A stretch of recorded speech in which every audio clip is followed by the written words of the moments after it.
नमस्कार किसान भाइयों। आज हम गेहूं की खेती के बारे में विस्तार से चर्चा करेंगे।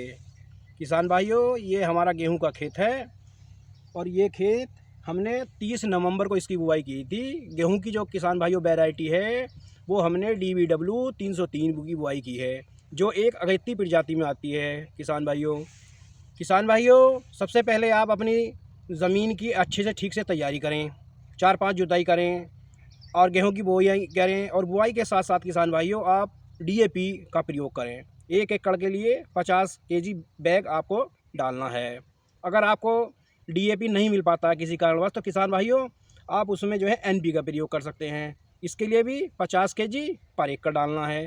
किसान भाइयों, किसी वक्त आपको NP के प्राप्त नहीं होता है तो आप इसमें सुपर और यूरिया और सल्फर की मात्रा मिक्स करके भी आप जो है, और इसके अलावा नाइट्रोजन उसमें मैंने आपसे बता ही दिया। इसके अलावा पोटास की मात्रा भी आप सुपर में प्रयोग कर सकते हैं। इसके बाद अगर ये आपको कितना कॉम्बिनेशन चाहिए, कितना मिक्सचर चाहिए, ये मैं किसी और वीडियो में बनाऊंगा। इसके बारे में किसी और दिन बताऊंगा, आपको जानकारी दूंगा किसान भाइयों।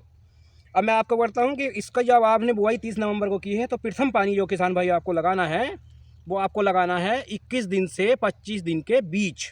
लेकिन किसान भाइयों, अगर आपका खेत दोमट मिट्टी है तो 21 से 25 दिन लगा दीजिए। और किसान भाइयों, किसी वजह से आपका खेत में ज़्यादा नमी है, गहराई वाले खेत हैं, तो वहाँ 1-2 दिन आप लेट लगा सकते हैं पानी। इसमें कोई प्रॉब्लम वाली बात नहीं किसान भाइयों।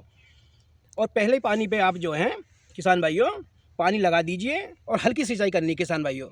और एक बात का विशेष ध्यान दीजिए किसान भाइयों कि जब आप पानी लगाएं तो आपके खेत में 24 घंटे से पहले पानी सूख जाना चाहिए। अन्यथा अगर एक्स्ट्रा पानी हो तो आप जो है मेंढ को उसको काट के पानी अपना किसान भाइयों निकाल दीजिए। ये बहुत सटीक जानकारी मैं आपको दे रहा हूँ किसान भाइयों। और उसके बाद आप पहले पानी के बाद जैसे ही आपकी ज़मीन ओट देने लगे, 5 दिन बाद 10 दिन बाद ओट आने के बाद आप अपने खेत में जाएं और अपने जो है उसको आप चेक करें। और चेक करने के बाद किसान भाइयों ये देखें आप उसमें कि आपका पैर कितना बैठ रहा है, मतलब सीधी किसानों की भाषा में आपसे मैं बात कर रहा हूँ, कितना पैर बैठ रहा है। ज़्यादा पैर बैठे हैं तो आप खेत में ना बढ़ें।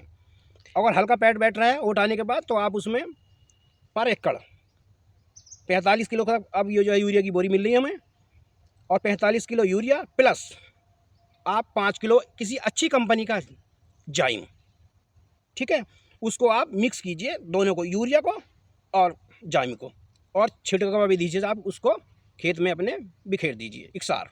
ये होगी किसान भाइयों पहले पानी के बाद की बात। अब हम करते हैं कि हम दूसरा पानी किसान भाइयों कब देना है।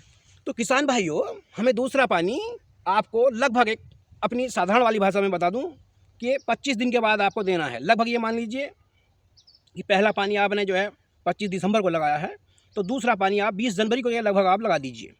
उसमें आप किसान भाइयों क्या करेंगे, अब आपको जो है पानी आप लगाने के बाद जैसी ओट आए उसके बाद आप 5 kg जिंक सल्फेट किसी अच्छी कंपनी का, जो रजिस्टर्ड है, बहुत कंपनी है, मैं किसी और दिन मैंने इसको वीडियो डाली थी किसान भाइयों, लेकिन किसी और दिन चर्चा आपसे मैं करूँगा कि कौन सा जिंक सल्फेट देना है। और अच्छी कंपनी का आप zinc sulphate plus 50 kg urea, sorry 45 का अब आ रही है बोरी, वो 45 kg आप यूरिया डाल दीजिए। ठीक है भाइयों। किसान भाइयों, अगर इसके बीच अगर कोई खरपतवार होता है 21 से 25 दिन के बीच, तो उसमें आप जैसे कि गुल्ली डंडा है, जंगली जई है, बथुआ है, हिरनखुरी है, जो भी आपकी खरपतवार हो रही हैं वो आप उसका दवाई का प्रयोग कर सकते हैं। अगर नहीं हो रही है तो आपको प्रयोग नहीं करना है। अब आते हैं हम दूसरे पानी की बात हो गई, अब आते हैं तीसरे पानी की बात। तो किसान भाइयों फिर 20 दिन के अंतराल पे आपको तीसरा पानी देना है। वो देना है लगभग 15 जुलाई, सॉरी 1 मिनट, 15 फरवरी या 10 फरवरी के बीच।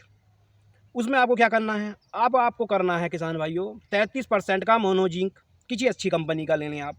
इस पर भी मैंने वीडियो डाल रखी है, मार्केट में बहुत अच्छी अच्छी कंपनियां हैं, रजिस्टर्ड लेना। और इसके साथ साथ जो भी किसान भाइयों आपका विश्वास पात्र दुकानदार हो, अपना नज़दीकी हो, उनसे आप संपर्क करें, या हमारी जो सोसाइटियाँ हैं या इफ़ो बिक्री केंद्र हैं उनके माध्यम से आप ले सकते हैं ये सारी चीज़ें।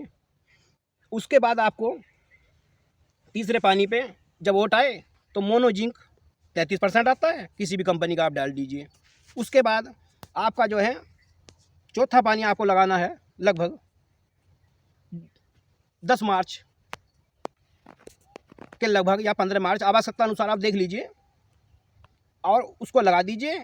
और उसके बाद आपको अगले उसकी किसी चीज़ की कोई ज़रूरत नहीं पड़ेगी। मैं समझता हूँ कोई जिंक नहीं चाहिए, जो जिंक सल्फेट नहीं चाहिए, किसी प्रकार के कोई जिंक की मैंने टोटल आपको कॉम्बिनेशन ये बता दिया है, बहुत अच्छा है। मतलब है कि बायो बूस्टर का काम करता है, सॉरी बायो तो नहीं कह सकते, बूस्टर का काम करता है कि सब चीज़ इसमें मिक्स हो गई आपकी। और बस उसके बाद आप अपने खेत का ध्यान रखेंगे। आप आवश्यकता अनुसार, अगर आपको अगली सिंचाई की ज़रूरत वो होगी नहीं लेकिन पड़ती भी है, तो जैसे ही आपका खेत बालियाँ निकलने से पहले जब वो हल्की हल्की बालियाँ चमके तो आप एक हल्की सिंचाई की दीजिए किसान भाइयों। फिर उसके बाद में मैं समझता हूँ कि जैसे मैंने ये अपना खेत बुआई करी है, बोनी करी है 303 प्रजाति की, तो किसान भाइयों मैं ये समझता हूँ कि पिछले साल भी मैंने इसकी बुआई की, तो लगभग आपका मेरे अनुसार, मैं अपना यहाँ का नाम लेना चाहता हूँ आपको किसान भाइयों, अफजलगढ़ क्षेत्र, ग्राम मेरा हसनपुर है, डिस्ट्रिक्ट बिजनौर, तहसील धामपुर।